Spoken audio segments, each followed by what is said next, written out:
Welcome to the White and Blue Podcast. I'm Doug Goodnow, and my co-host is Colleen McGinnis. We are here to tell the interesting stories of Hillsdale College alumni, or more accurately, help them share their own stories. Here's a little bit about today's guest. Kerry Donovan Cummings became the president of the Hillsdale College Alumni Association Board just 2 months before the COVID-19 pandemic. Learn how she led during a very difficult time, as well as how Hillsdale College has become a family affair for the Chicago area native. Kerry, thank you so much for joining us today. Pleasure to be here. Thank you. Well, first of all, I'd like to start out by saying you're here with us on campus because we're here for White and Blue Weekend. And we get the privilege of honoring you at the Alumni Awards banquet tomorrow night as this year's Tower Award winner for service to Hillsdale College. So congratulations on that. Thank you very much. Excited to do that. Quite an honor. Yeah. So maybe if you wouldn't mind starting by sharing how and why you remain so involved in Hillsdale and the college work. Well, Hillsdale has been the fabric of our family. Both my parents attended Hillsdale College back in the 50s, and my brother came to campus here. And I thought the campus, it wasn't big enough to have my brother and I on campus at the same time. But my brother insisted that Hillsdale was the place for me. He invited me for a weekend, fell in love with Hillsdale, and made a lot of friends that weekend and never looked back. Always been involved with Hillsdale on campus. I was privileged of having a few leadership roles, which led me to volunteerism. And so I've stayed connected with the college, first coming back for homecomings, visiting campus with friends, and then later on joining the Alumni Association Board. Well, your parents not only attended Hillsdale, they had quite a career here. I know your father actually received an Alumni Award, so I don't know if that's you're the first of two generations to receive Alumni Awards, but that's quite an accomplishment. And your mom was class valedictorian, is that right? Correct. So my father came here on the GI Bill, and so he graduated actually a semester after my mother. So she was class valedictorian, and they lived in Hillsdale for a short time and eventually came to Chicago.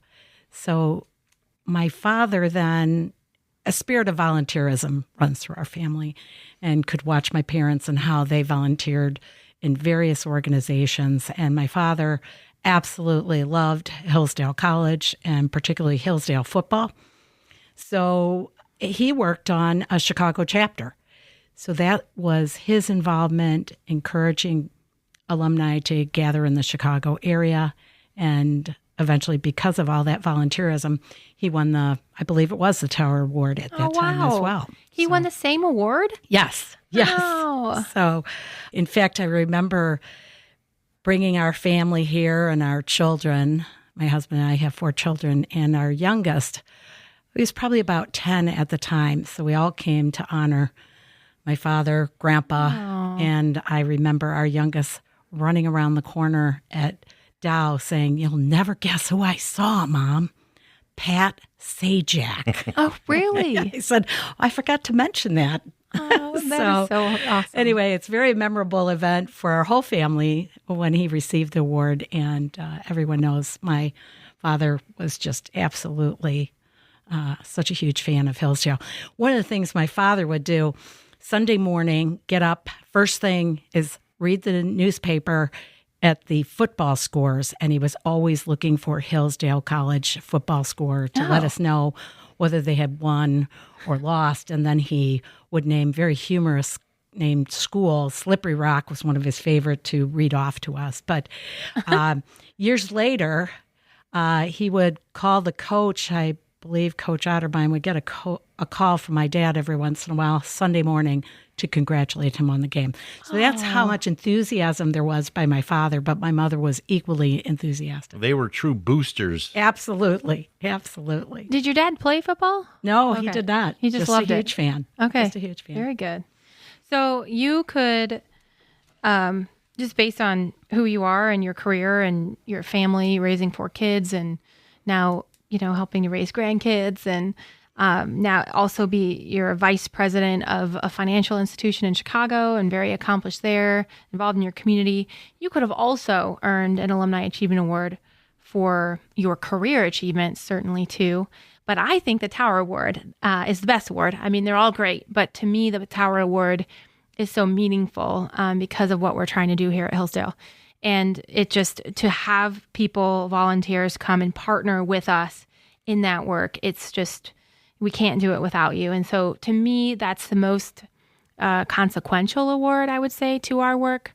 So I want to talk to you more specifically about why you thought it was important to join the board, and what maybe your vision is as president and now immediate past president. What if you could have alumni do anything for the college, what would be kind of your highest mission for them? Well, I like to encourage alums to get involved in any way that they can. The Alumni Board I view as we are ambassadors for the college. When you go to events, to encourage people to connect with one another. If someone comes to an event and they've had the courage to attend that, maybe on their own, maybe with their spouse who didn't go to school here, and they're greeted by members of the Alumni Board, that's such a warm, welcoming feeling. And to connect those people, find out what their interests are, when did they graduate, and find other people in the room they might be able to have a nice evening with and a discussion. So I think connecting people is one of the most important things we do as an alumni board. But beyond that, there's so many ways that people can give up their time to the college. And so we talk to them about opportunities to do that. People have such a wide variety of skill sets that we can tap into, and the college certainly can use to help further the mission of the college. So I think that's important. And of course, finally, if people are able to support us financially, we like to encourage that for people to understand, especially our alums, that giving in any amount is always helpful, because the percentage of alums supporting their institution is a statistic that's looked at, and it's an indicator of how much this institution is loved by those who have come through Hillsdale College. So those are really the kind of the threefold: being an ambassador, giving of your time and your talents and your treasure. Mm-hmm. So that's really sums up what our purpose is, right? Well, you're currently winding down your role as immediate past president, but when you were named president, as we said in the intro, you barely got into the job, and then COVID hit, which that is almost, I don't know if we have a special recognition award for having to manage the board and all the things that they do through a pandemic. But talk about that experience and you know, how you managed to get through that. Well, we had a goal setting and vision meeting all ready to gear up. And at that time, we started at the calendar year. So we held our first meeting, had our committees in place, our chairman. And that was late January, early February. And then March came. For one, on a professional level, I remember being sent home right after St. Patrick's Day. Rest assured, we'd be back in just a few weeks. Right. And I don't think I saw my office probably for a couple of years. But immediately your thought is what can we be doing for Hillsdale College? How can we keep our alumni board, just the alumni board, connected with one another? So we would send out emails, pick up the phone, call. How are you doing? See what kind of circumstances they were under. We really care about one another. So that was first and foremost, to keep the group together. Then reaching out to Colleen, how can we serve the college? What can we be doing? And one of the first most immediate needs was the senior class that would be graduating, and they were preparing for their senior class gift. And that was going to be very tough for them to raise funds for that gift. So we did an outreach among board members and ran a campaign along those lines to see how we could help the college. We kept in touch. We talked about having homecoming, not having homecoming, and that ultimately, of course, was the decision of the college, but we weighed in, and our utmost concern was for the students here on campus. So we just continued along, staying connected to one another, using emails to do outreach to alumni and keeping connected with the office. So those are some of my first memories of it. So now that you're moving off of the board, and sadly, Sunday is technically your last day as a board member, how do you want to stay involved with the college? Or do you think you'll just decide, I need to take a break for now? But do you want to stay involved, and have you thought much about that? I have, and I've been talking to our president-elect and our vice president-elect, and that's Aaron and Randy, and what their vision is going to be. And I certainly want to be here to support their goals and ideas, and I'm offering to be a sounding board if they need it. Any history on how things have been done and how they could move forward in maybe a more expansive direction in one area or another. I certainly want to be there to be as helpful as I can be. Mm-hmm. Great. Okay, we'll take a break and be right back with the White and Blue Podcast.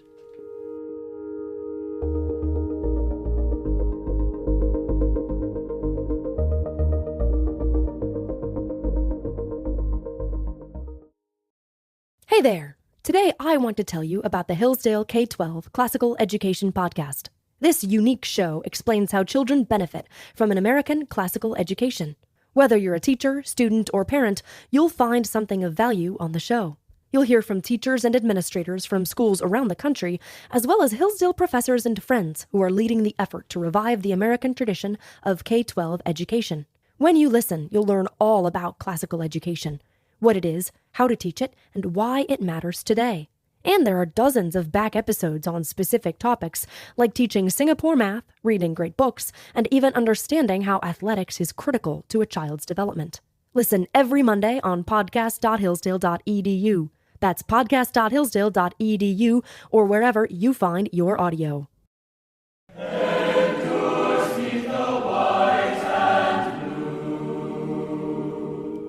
Now it's time for the Hillsdale History Minute, where we bring a slice of Hillsdale College history to the White and Blue Podcast. Dr. W. Robert Moore was one of Hillsdale College's most prominent alumni. Dr. Moore, a 1921 graduate, was later a trustee of the college. He achieved worldwide fame as a writer and photographer for National Geographic magazine. At the time of his retirement in 1967, he was chief of the foreign editorial staff. It is said that he traveled more than 1 million miles during his 36-year career as a journalist with National Geographic. He was a pioneer in natural color photography, and among his photographic achievements were the first polychrome pictures of South America and the first color photos of the Forbidden City of Peking. Dr. Moore served as a war correspondent in the Pacific during World War II. In 1960, he received an Alumni Achievement Award, and in 1966, an honorary Doctor of Social Science degree from the college. We're back with the White and Blue Podcast, and today's guest is Kerry Donovan Cummings, the immediate past president of the Alumni Association Board. And Kerry, we talked about your service to the college, and looking back at your college days, you were quite involved on campus. You were the president not only of the Kappa Kappa Gamma sorority, but you were senior class president. So you kind of had some leadership in you early. Yes. In fact, my sophomore year, I was president of Panhellenic.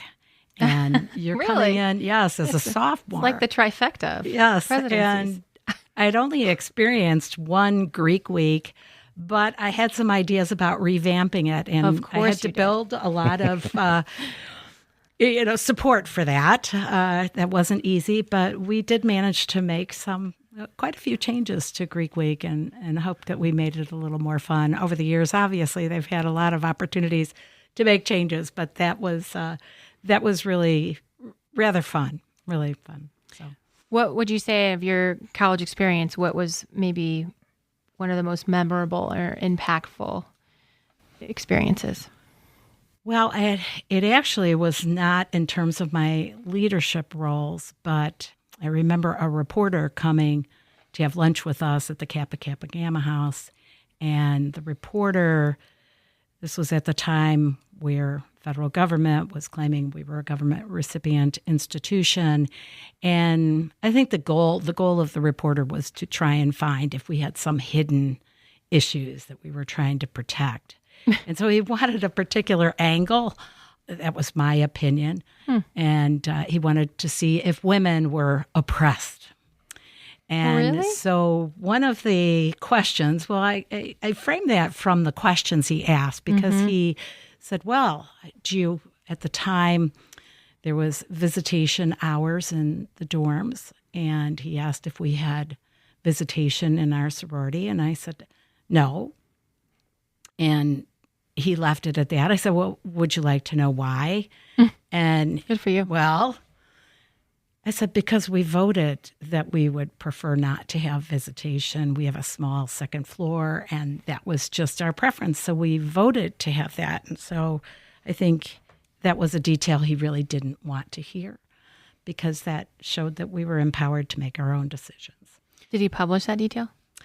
No, his angle was pretty clear from his article Yeah. that he was trying to say we were a throwback and that we were. So you're saying the throwback to media the might have been 50s. biased even in the 1970s? It Wow, might have I'm shocked. been. I It am was absolutely shocked. They were out to get the college even then, huh? Yes. I think it started out, if you could think back to the 70s, it was something along the lines of, yes, you could imagine people here wearing bobby socks and, I forget what type of shoes those were, but the Saddle 50s. shoes. Saddle shoes. So he Pinafores. was trying to say we were just such a throwback and we Poodle weren't with the skirts. times. And many of us chose the college because we weren't headed in that direction. And we really supported and loved what was happening here. Well, technically, we're not really with the times now either, and it's definitely for the best. Absolutely. Absolutely. Absolutely. You graduated, moved to the Chicago area, got involved eventually locally in politics in Glenview. So tell me about that. You started, I think, as a church board president, and then you decided to get into the political ring. Talk about that. Kerry doesn't like to sit around. I was president of the nursery school board at the church, but I was on the governing board of a parish at another time. No, actually, it started with a friend of mine. He is still a friend of mine. And he said, we really need you to be on a facility committee for the elementary school district. And at the time, we had seven schools in the elementary school district, and we had to study the facilities and how they were best utilized. And after I asked him what was the commitment, and he thought it'd be about 2 months, and it was about 2 years. So after that, it was a natural stepping stone to run for the local school board. I interviewed before the caucus, and they assured me they get the petition, they help you with the petitions, they get you on the ballot. And I said, well, how long has it been since there's been a contested election?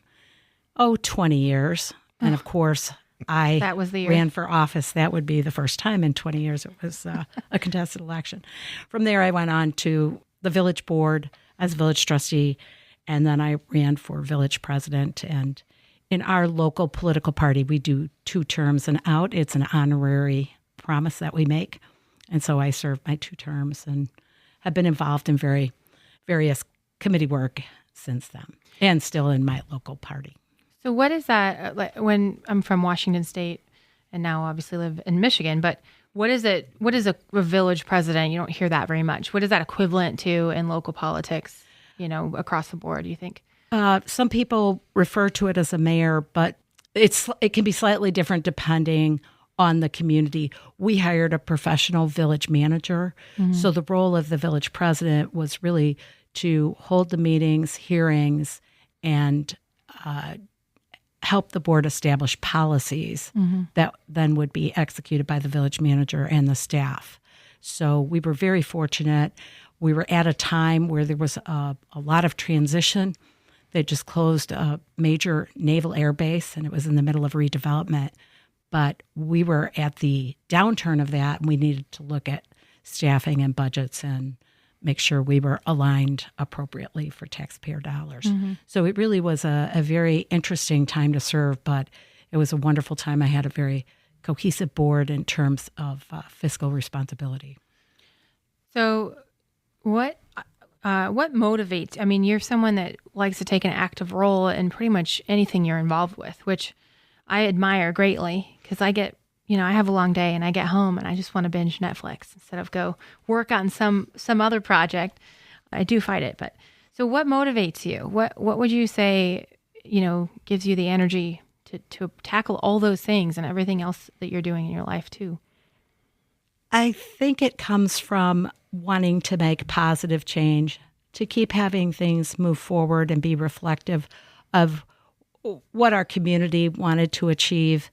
And so I like to bring people together and bring those ideas. And those meetings can be a little messy sometimes, but it really the results are really satisfying to me. To be able to say I came in, saw something that we could continue to improve, and then see that through. So I think that's what motivates me. What surprised you most when you got into politics, not just at the church level, but when you entered into the village elections? And again, politics isn't for the meek. So tell me what surprised you the most during that process. I think that there is not a job description, so I can tell you that it's about making policy, but you don't know what the world is going to throw at you. Very grateful I was not village president during COVID, but we had a major flood and a major storm. So suddenly we had priorities in one direction. We had to set those aside and bring the community together to say we need to spend some taxpayer dollars to address some of the flooding that we've seen. And I'm very proud to say we put together a plan that's been executed over a decade and has made huge improvements. And that was very satisfying to see. I didn't go into office thinking that was our number one priority. But suddenly you've got to be able to shift and change and measure that kind of change. So how I mentioned earlier, you were a mom of 4 kids and now a grandma and working full-time still and still volunteering and active civically. How do you juggle all that? Well, you have to have a good calendar. Yes. It's just, I guess I'm a bit of a list maker and driven by that calendar. It's got to be on the calendar. My kids were looking back on Mother's Day. I save old calendars, and I pulled some out from the days when they were young, and they look, Mom, you have it color-coded. I said, yeah, it was the only way to survive. I would tell my kids, I've mastered the art of being in 2 places at once, but I can't do 3. So just planning ahead, a lot of communication. And that's something I enjoy. So. Mm-hmm. Very good. Well, I always valued about you that as a volunteer, I could always trust you to do what you said you were going to do, which, to be frank, is not that common, unfortunately. So, well, I appreciate that. Well, appreciate you and all that both of you have done for Hillsdale. It's so tremendous to see the way Hillsdale is moving forward and addressing all the issues of communication. Think when I started back on the board almost 10 years ago, and you were still doing magazines and mailings, and look where we are now. Podcasts. Emails, podcasts. Doug, you know it all. Could you keep going? I know very little, Social actually. media. Yeah.